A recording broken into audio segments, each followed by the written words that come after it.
여러분을 환영하고 축복합니다. 오늘은 유월절과 무교절이라는 제목으로 출애굽기 12장 43절부터 13장 10절까지를 여행하겠습니다. 야곱과 그 가솔들이 70명이 요셉의 초청을 받아서 애굽으로 내려가서 나일강 하류 쪽에 있는 람셋에 거주하게 됩니다. 처음에는 요셉이 베푸는 은혜로 인해서 이스라엘 백성들이 안정적으로 자유인으로 잘 살게 되었고 날로 번창하게 됩니다. 그런데 요셉을 모르는 바로 왕이 등장하면서부터 이스라엘 백성들은 푸대접을 받았고 나중에는 노예로 전락하게 됩니다. 그래서 이스라엘 백성들이 출애굽할 그 당시에는 애굽의 노예들이었던 것입니다. 그런데 애굽에서의 430년이 찼을 때 끝나는 그날 이스라엘 백성들은 하나님의 은혜로 출애굽을 하게 됩니다. 물론 모세와 아론이 그들을 이끌고 지도하긴 했죠. 그러나 출애굽의 주역은 하나님이신 것이죠. 하나님께서는 이스라엘 백성들을 놓아주지 않으려는 바로 그리고 애굽 백성들에게 10가지 재앙을 내리셨고 그 마지막 결정적인 재앙이 장자의 사망의 재앙이었습니다. 하나님은 천사를 보내신 것이 아니고 하나님이 친히 직접 애굽에 들어가셔서 무서운 사망의 재앙을 내리신 것이죠. 그런데 하나님의 백성, 유대인들에게는 미리 그들이 살고 있는 집의 출입문 그 바깥쪽으로 유월절 양을 잡아가지고 그 양의 피를 바르라고 말씀하셨고 그 피가 발려진 그 집에는 하나님이 재앙을 내리시지 않고 그 집을 넘어가셨습니다. 그래서 유월절이라고 하는 절기가 생긴 것입니다.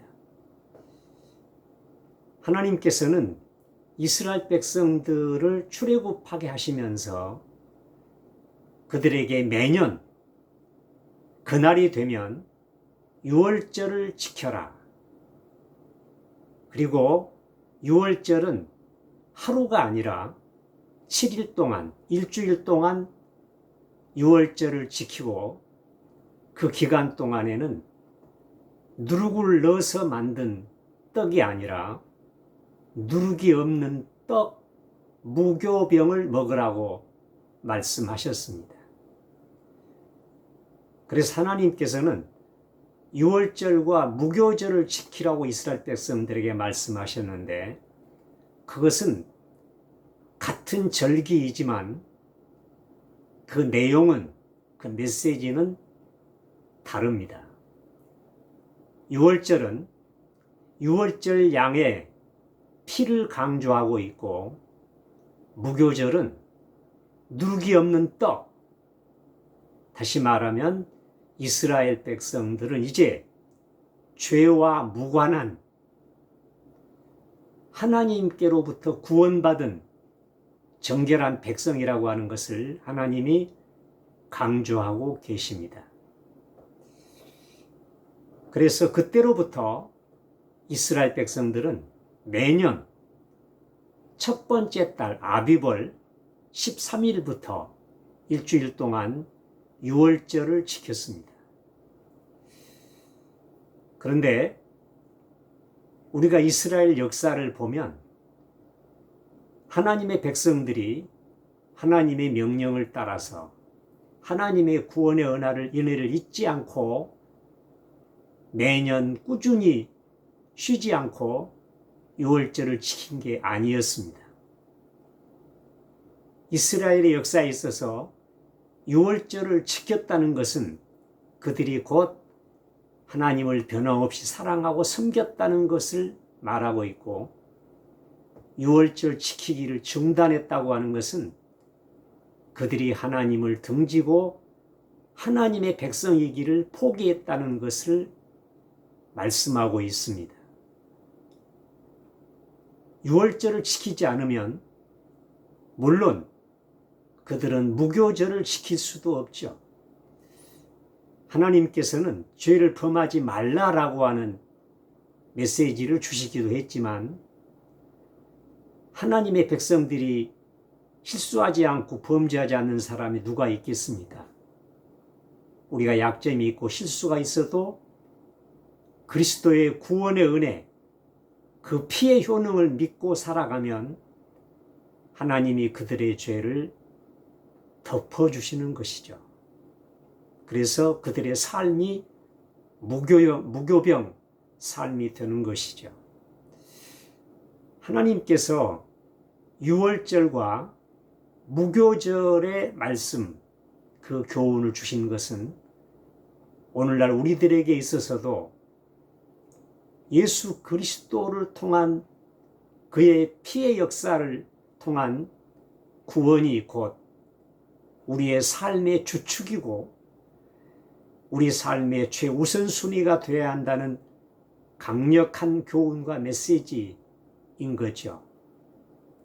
우리가 영적으로 유월절을 잊어버리면, 예수님이 유월절 양으로 죽으셨다는 것을 기억하지 못하면 우리도 하나님을 떠난 이스라엘 백성들처럼 하나님의 백성이기를 포기할 수밖에 없습니다. 그리고 우리는 하나님 앞에 다시 죄인의 삶으로 전락하게 되는 것입니다. 우리는 오늘날 영적으로 이 유월절을 지키고 무교절을 지키는 하나님의 백성들로 거룩하게 살아야 할 줄로 믿습니다.